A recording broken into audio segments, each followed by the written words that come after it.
Hey guys, we're here for our next session. We have Kane, the founder of Synthetix, and he'll be doing a talk on on-chain governance with tokenless voting. Can you guys confirm in the chat that you can hear him? And would you mind getting started? Sure, yeah, if we're good to go. Thanks for joining, everyone. So, one of the, I guess, yeah, we're good.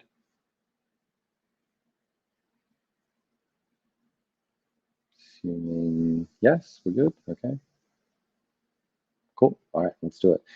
So yeah, one of the, I guess, mandates here was to make this educational and, focus on, I guess, some practical things that, we can talk about in terms of governance and how we at Synthetix think about governance.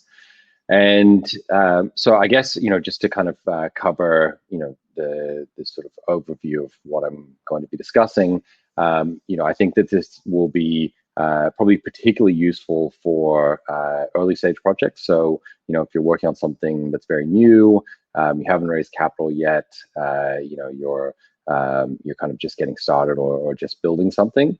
Hopefully this will be a perspective that can kind of help you to not make some of the mistakes that we have made at Synthetix, and I think some of the other projects in the space over the last few years. So if you're running Aave or Compound or Kyber or Uniswap or something like that, you probably already have a governance path sketched out, and it's probably fairly constrained by past decisions. But if you're starting from a blank slate, hopefully some of the things I'm going to discuss today will kind of help you to think about how governance is going to be managed in your project.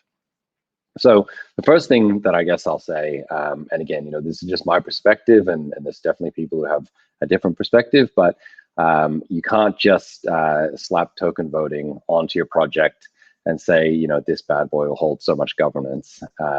It just doesn't work like that, in my opinion. And I think it's something that's been done in the past, and it feels like it's an easy, kind of simple thing to do. But it's something that can have kind of a chilling effect on your ability to engage a community and really get people bought into wanting to build something with you. So I think the first kind of most important thing to kind of cover is you need to build something that people want to govern. If you have something that you build that you think is going to be amazing and no one cares about it, it can be as decentralized or as centralized as you want, and it's not going to have an impact. So, the project has to have some kind of value, and then adding decentralization to it is going to improve it. That's kind of the approach that we've taken. So with Synthetix, we started out very centralized, and there's still a lot of centralized components to Synthetix. But the view was that if we actually had something that people genuinely cared about, they wanted to be involved in, and they were excited about, then adding decentralization later would be something that would increase the value of the project significantly, and that's something that obviously we're working on very closely, and putting a lot of effort into, particularly over the last 3 to 6 months. And so, we're slowly cutting bridges, and we're slowly giving back power directly to the community. And I think that that's something that has caused the community to be even more engaged in the process as we've worked through that. So I think some practical things to discuss is the impact of path dependence, right? The things you do at the very start of the project can often have long-standing consequences that are hard to walk back. And so one area that a lot of the early stage projects I talk to are kind of curious about is, do we start? Good question. Where is David Hoffman? Do we start a foundation, right? Do we fly over to Switzerland and go to Zug and set up a foundation? And I think my personal view, and I have a very strong view about this, is that setting up a foundation or setting up a for-profit entity or any legal entity these days is just a really bad idea. And I think that it kind of came from the early days of, like, the Omni Foundation was one of the first foundations that did this, and it was this idea of this is going to be this kind of place that will coordinate governance and will coordinate the project, and it gave people something they could kind of look to feel confident that there was something behind a project. And I think the reality is that over the last 4 or 5 years, particularly in the last 18 months, the infrastructure for DAOs and all of the DAO tooling that's emerged, Moloch V2 now, Aragon, even Gnosis multisigs, there's a whole bunch of different tooling that you can use to launch a DAO. And so there's not really a requirement to go and set up a foundation wherever you can set it up wherever you want, but there's not really that same requirement to set up a foundation. And in fact, I strongly believe that setting up a foundation or any entity to try and coordinate things like capital raising is actually dangerous, and it's something that's really hard to wind back. And so with Synthetix, for example, we've spent the last 6 months actually winding up all the foundations and various legal entities that were set up back in the early days, and it's something that has taken a lot of time. It's been pretty painful, but it's our view that removing those legal entities actually kind of removes some of the constraints on your ability to experiment and push boundaries. Now, one concern that sort of is raised often when I talk about this with people is what about capital raising, right? If I go out to VCs or hedge funds or even angel investors and I say, hey, I want to raise money, they're going to ask who is the counterparty to that capital raise. And I think that there's been a little bit of fear about, if I do something that's too unusual, will people be willing to kind of participate and provide capital, because all early stage projects need capital to run. And I think one of the nice things we've seen, this is even just in recent months, is PyDAO was able to raise a decent amount of capital directly on the Aragon platform as a DAO without setting up an entity. And I think that that's something that is a really good kind of early indication that the market has moved on, and there are a lot of people in the space who understand that raising directly into a DAO is something that is totally viable, acceptable, and can be done. So don't be afraid to experiment a little bit, and don't be afraid to kind of step outside of the normal bounds and start something directly from a DAO as a DAO first mechanism. So I guess the next question is, why bother with governance, right? And I think the answer to that is that it's about your community. Governance is really a question of coordination. And the interesting thing about the protocols that we're building in DeFi is that the protocols themselves are a coordination mechanism, right? So you set up a set of rules and you allow people to come together within those rules and to do certain things, right? And the protocol itself constrains what can be done. The problem arises when you start talking about meta coordination. How do we actually change those rules, right? And this is why I think Uniswap is a really interesting example, and I'll talk a little bit about it in a second. But the idea that if you have a very rigid set of rules that can't be changed, and there is no control from a community or a team or anything, once the contracts are deployed, they're very fixed, is quite interesting. But it doesn't work for everyone. So Uniswap has been able to execute that really well.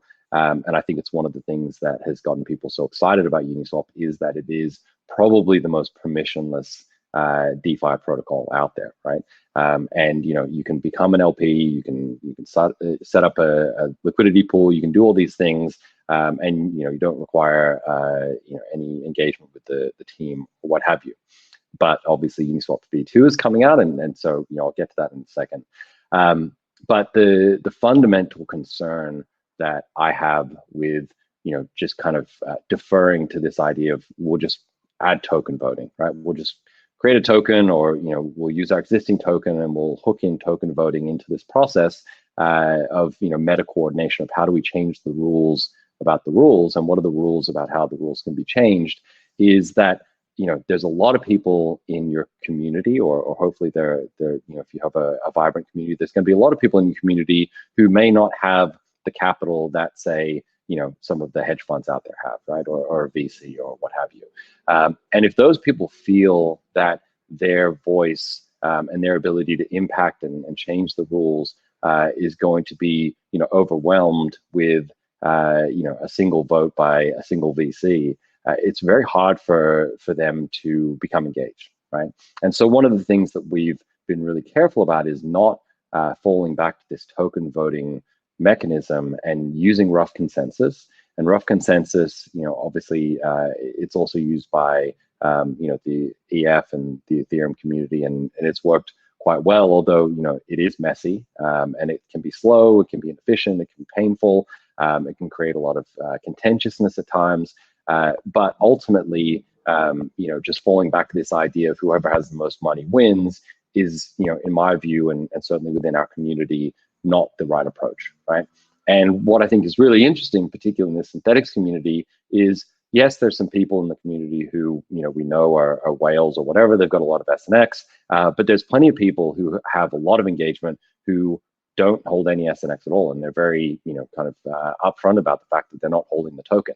And if you were to go to a pure token voting mechanism, those people would be essentially excluded from any participation. Now, again, there's obviously going to be self-interested, voting and self-interested argumentation and debates and what have you that are going to emerge. And, not going to token voting doesn't necessarily solve those problems, but it does create a much more open forum. And, we've sort of seen that with the kind of engagement that we've been able to generate from Synthetix. So I think there's a really fine line between, how do you coordinate the rules? How do you not have it be totally centralized? And how do you let people have engagement? And I think that it's definitely something that is emerging, and the game is changing all the time. But we try really hard to maintain that engagement with the community. So let's go through a couple of recent examples. And I mentioned Uniswap v2. Uniswap v2 is super interesting to me because Uniswap is kind of on the extreme end of the spectrum in two directions. So on one hand, Uniswap, it's there. There's a factory contract. Anyone can create a pool. The rules are rigid and fixed and essentially can't be changed. The only thing you can do is change which tokens are kind of added to it. And you get this sort of situation where it's totally permissionless and people are really excited about it. But then the upgrade from Uniswap, v1 to v2 has been, certainly from my perspective, and I use Uniswap all the time, we engage with the team, but very opaque, right? It's kind of been just done in the background, and all the changes have been made. And, in the Uniswap Discord, there's definitely discussions that kind of happen, but it certainly feels like, the changes that have come in v2, while there's been engagement with the community, have kind of just been handed down from on high, right? It's like, here's what v2 looks like, and that's what you get. And so I think it's really interesting to see that style of approach where, again, Uniswap v2 is going to be a fully fledged, fully decentralized, set of rules that's going to be deployed to mainnet, and that's it. And that's what you get. And there's a whole bunch of new functionality that you're getting, but your ability to kind of dictate what that functionality is or modify it or what have you is fairly constrained as a user or as a participant, which I think is super interesting. Now, maybe over time that changes, but it's a really interesting set of trade-offs. Another example recently in terms of governance, and this kind of leans towards on-chain governance or token voting governance, is the addition of USDC to Maker, which I think was a very contentious decision and certainly something that kind of fractured the community a little bit. Particularly when you look at the level of kind of participation that happened to get that change in place. Now, you can argue whether or not it was the right decision, wrong decision, long-term impacts, but just the process itself, I think, from a governance perspective, was quite interesting. That really this idea that the community was participating in that governance process was pretty minimal, right? There was more than enough voting power from a few key stakeholders to kind of sway that vote. And the ability for a minority holder of MKR to make some impact into that was pretty minimal. Another interesting one, this is super recent, and I think from my perspective, one of the reasons why I think it's so interesting is the addition of USDT into Compound.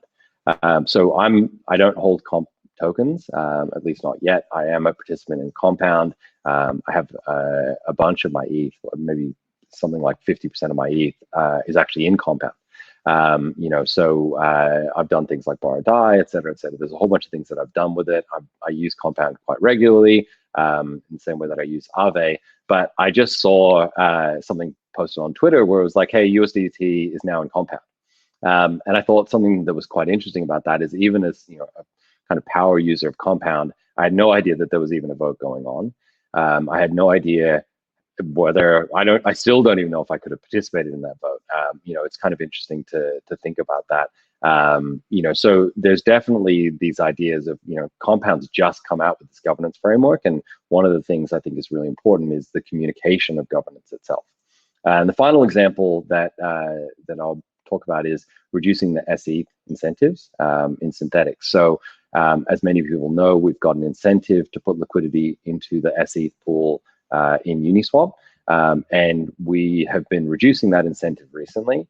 And one of the challenges, I think, in this process is that there's many people who participate in the SE incentive who are not SNX holders and are not necessarily aligned with the sort of risk-reward, trade-offs of SNX holders. And they've been vocally advocating to not reduce the incentive, as you can imagine, self-interested, debates and what have you that have kind of come up.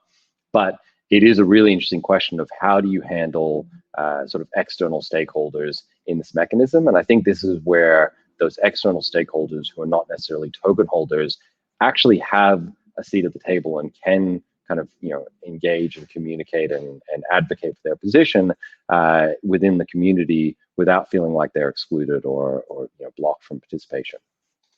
And so I think the question that we now have is, how do we move forward? What's the kind of next steps in the protocol? And the way that we're approaching this is, rather than use direct on-chain voting where it's number of tokens, or even some kind of quadratic voting based on number of tokens, we're actually taking participation in the protocol. So we're going to use an Aragon voting connector to look at the participation in the protocol in terms of who is staked the most and who's actually actively participating in staking. And we're going to use that to give those people collectively, all the people who are actively participating in the protocol, veto power over changes. And so, what we end up having is a system where there's rough consensus, there's debate. We then put an SIP, so a Synthetix improvement proposal up, for example, reducing the SE pool incentives, right? And we say, okay, the community has debated this. We believe that this is a good idea, and we're going to reduce these incentives. And then that gets put through, a normal kind of debate and governance process, and then it's sent to our protocol DAO. There's 7 members in the protocol DAO who actually implement these changes on chain. And the next step, which isn't implemented yet, but will be hopefully in the next few weeks, is that if for whatever reason the consensus process is broken down, so we're in a situation where we sort of misinterpreted, the protocol DAO members misinterpreted the signal that was being sent by the community, or there wasn't significant consensus, or there was concerns or whatever. Token holders can essentially step in and veto those changes and force the process to go back into the community and be redebated, and let people make their case again for why this thing shouldn't have happened or why they blocked it, and sort of force us to go through a more rigorous governance process, because there was obviously some kind of governance breakdown that had occurred. And so this is something that rather than kind of having a positive voting thing where, okay, if we get more than 15% of the token holders to vote to reduce the incentives, it just happens by default and there's no check on that power. Instead, you have a much wider group of stakeholders coming together to discuss and debate and argue about what we should do, and then we send that through to essentially a committee, and that committee then goes to implement it. And if there is a disconnect, then essentially people can come in and they can veto it and force the community to reassess it. And that's kind of the next phase, I guess, in our governance process that we're looking to implement. So we get what we sort of see as the best of both worlds, right? This idea of you get on-chain voting, and there is some kind of stake that you need to have in order to participate, but you can also have a significant impact just at the social layer, the rough consensus layer, while the debate is ongoing, even if you're not a token holder. And so to wrap up, I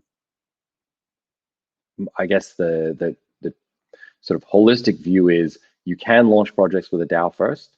And I encourage everyone to really consider, particularly if you're an early stage project, looking at all the DAO frameworks that are out there, and see whether or not you think you can avoid launching with some kind of legal entity, because there are significant constraints, regulatory, legal, capital constraints, et cetera, that are just implied in having a legal entity as opposed to using a DAO, which can be a much lighter framework for governance.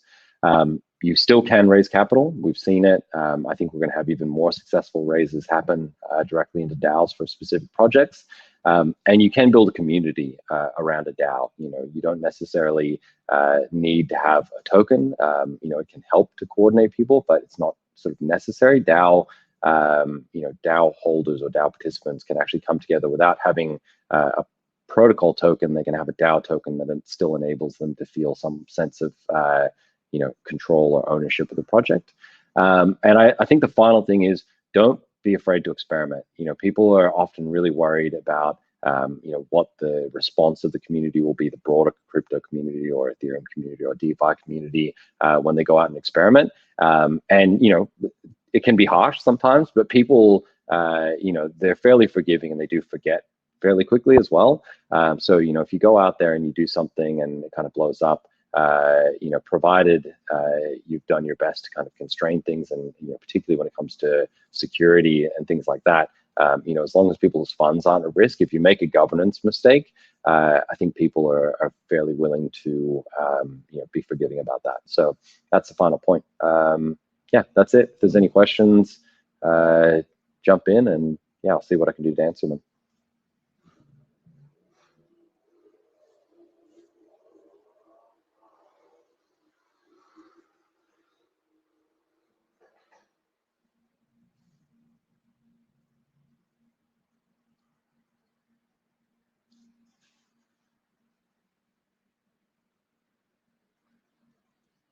So just dropping questions. I think there was potentially an issue with dropping questions in the chat, or there's a poll or something like that that you can use. Not sure.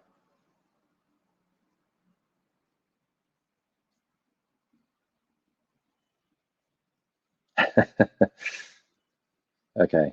I can't see the questions, interestingly. So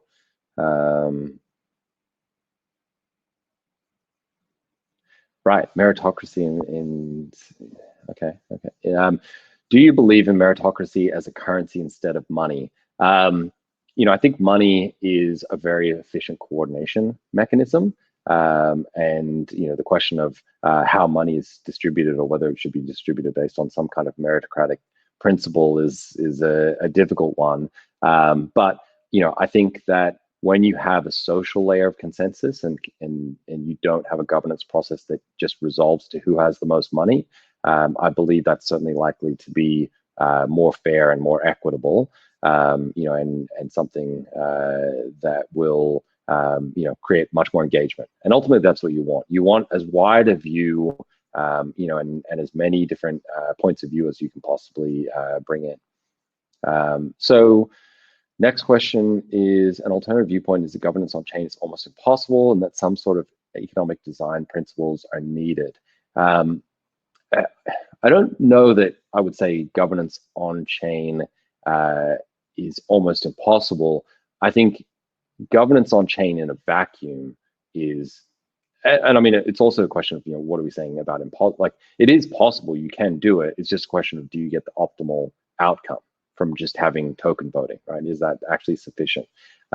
So, I think that's something that, we've seen it play out in ways. Maker is probably the closest to a pure on-chain governance process, and it does work fairly well. It's not like it's totally flawed, but I do think that by having multiple layers of consensus building, and a social layer, and including rough consensus, as well as having some on-chain checks and balances, you can get something that is more optimal.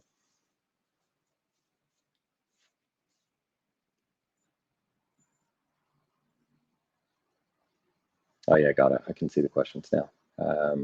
Cool. Any other questions?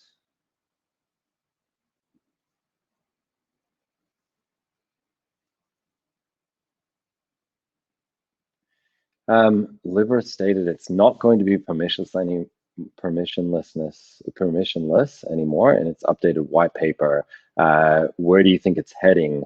Well, I mean, realistically, the biggest sort of component to Libra is just distribution, right?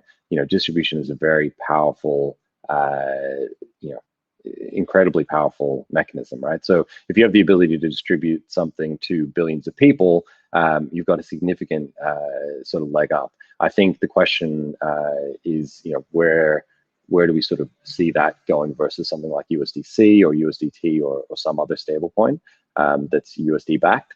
I think that most of the people who are using stablecoins these days are crypto natives. And I think that there is a little bit of antipathy towards Libra that exists in the crypto space. So, it's really a question of do they totally abstract away all the crypto side of it and just turn it into, essentially a money database that sits on top of the Facebook graph? If that's the case, then yeah, sure, it'll probably work, but about the same way that sort of Facebook bucks or other kind of ways of sending money on Facebook have worked. I don't know that it's necessarily going to cause some crossover into crypto, but we'll see.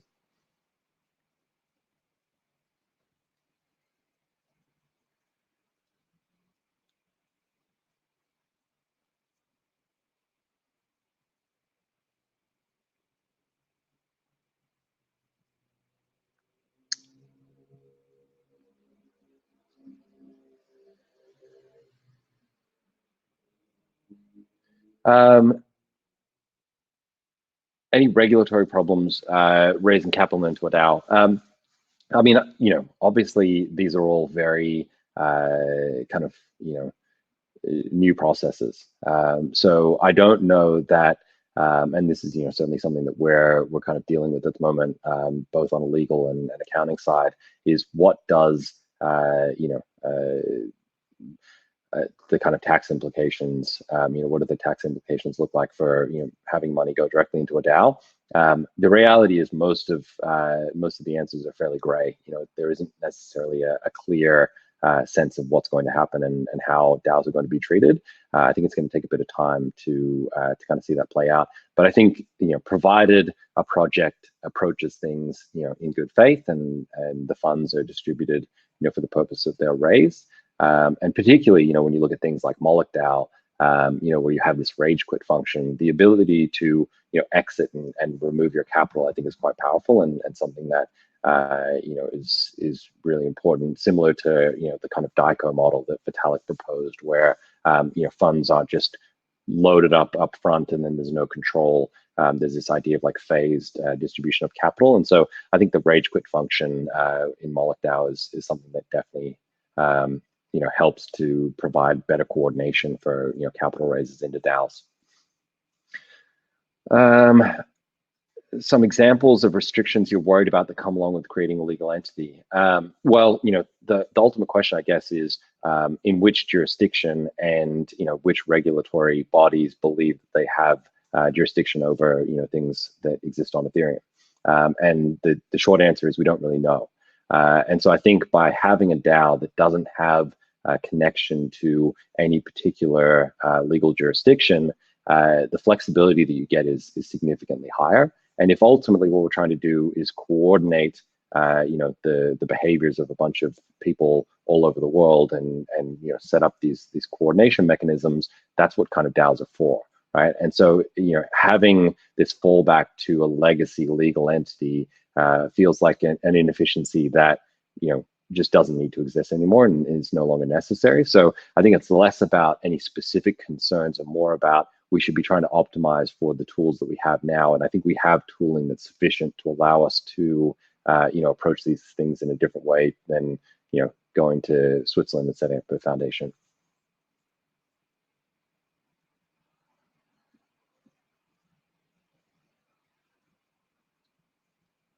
I think looks like maybe there's one other question. What do you think about infinite supply versus finite supply? I think having inflation, some kind of terminal inflation for a protocol can be quite beneficial, and it's something that in Synthetix we have.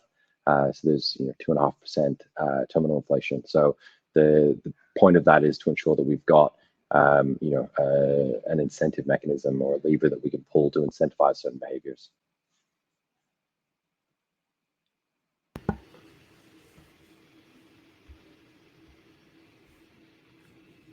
Cool. All right, cool. Thanks so much for the amazing session. We're going to transition to the next talk now. Awesome. All right. Thanks so much. Thanks so much. Thank you.